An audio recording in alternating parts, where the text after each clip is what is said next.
Malaysia selepas kemerdekaan merupakan sebuah negara pertanian di mana lebih 60% penduduknya melibatkan diri dalam sektor pertanian. Ketika itu, 40% hasil pertanian diekspor keluar negara. Pelancaran dasar ekonomi baru seperti kita maklum adalah tindakan tegas untuk menjaminkan masa hadapan. Tanggal 30 September 1965 merupakan detik bersejarah di mana Lembaga Pemasaran Pertanian Persekutuan atau FAMA telah ditubuhkan bagi membantu petani di luar bandar meraih pendapatan yang lebih baik berpadanan dengan titik peluh yang dicurahkan. Dengan berbekalkan keazaman dan iltizam, FAMA mengorak langkahnya bersama-sama dengan 64 orang kaki tangan di bangunan Bangkok Bank, Jalan Bandar yang kini dikenali sebagai Jalan Tun H.S. Lee, Kuala Lumpur. Tu Razak panggil saya pula bilik dah. Lepas tu dia kata, "Kamu the past act of FAMA act." Basmi, dia kata basmi buanglah. Tak ada future. Exploited by middleman.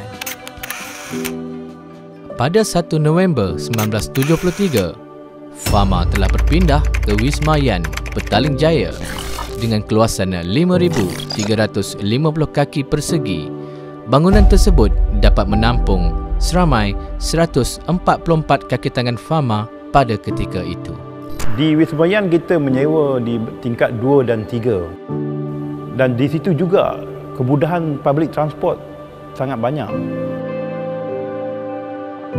Jumlah kaki tangan FAMA turut bertambah saban tahun seiring dengan perkembangan projek-projek FAMA iaitu industri kopi, kelapa dan jemaah pemasaran ikan serta penggabungan kaki tangan maju ternak ke dalam FAMA.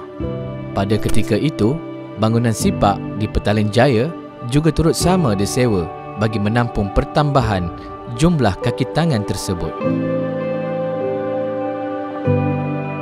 Tanggal 1 Januari 1982, Ibu Pejabat FAMA telah berpindah ke bangunan PKNS Shah Alam, Selangor.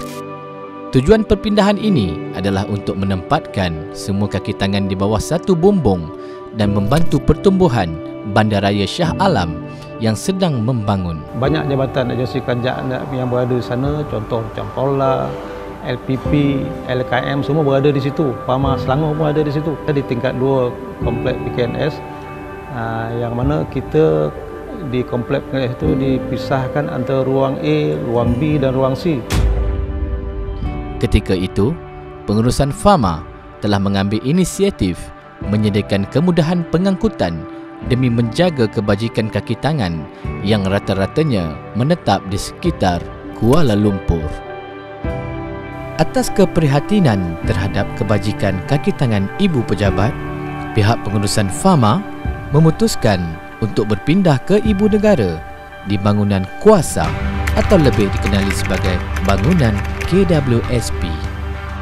31 Oktober 1993, Ibu Pejabat FAMA berpindah ke Wisma Cycle Carry, Jalan Raja Laut, Kuala Lumpur kerana kos yang semakin meningkat.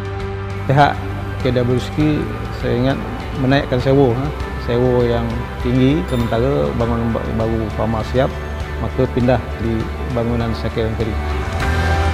Bertempat di tingkat 13 hingga 16, Wisma Cycle Carry yang kini dikenali sebagai Menara Raja Laut merupakan bangunan terakhir yang disewa untuk penempatan Ibu Pejabat FAMA. Bangunan ini telah disewa bermula 1 November 1993 sehingga tahun 1997, sementara menantikan bangunan FAMA Point di Bandar Baru Selayang siap sepenuhnya. Dari tahun 1997 sehingga kini, Ibu Pejabat FAMA di bangunan FAMA Point dan 4 buah bangunan rumah kedai di Bandar Baru Selayang telah menempatkan seramai 518 kaki tangan.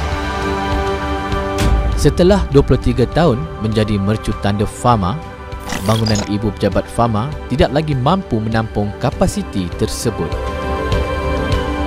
Keputusan Jemaah Menteri pada 25 November 2011 telah meluluskan pembinaan Ibu Pejabat Fama yang baru, iaitu Pejabat Korporat Fama dan Pusat Agromakanan Fama di Kelana Jaya.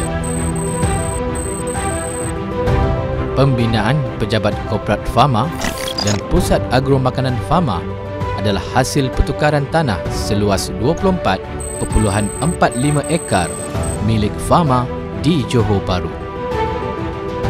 Hari berganti hari, masa menyusuri masa, arus pemodenan berkembang dengan pesat. Dengan pembinaan yang bercirikan organik architecture dan penarafan hijau, bangunan ini akan dilengkapi dengan sistem bumbung bersolar dan rainwater harvesting system yang mampu mengurangkan kos pengurusan bangunan. Bangunan ini juga menyediakan ruang kerja yang kondusif dan produktif serta menjadi pusat agromakanan yang mampu meningkatkan aktiviti pemasaran dan pembangunan produk pertanian. Bangunan Korporat Fama dan Pusat Agromakanan Fama yang berkeluasan 16,336 meter persegi di Kelana Jaya ini akan mampu merancangkan aktiviti Fama dalam merealisasikan visi sebagai peneraju utama pemasaran makanan dan hasil pertanian.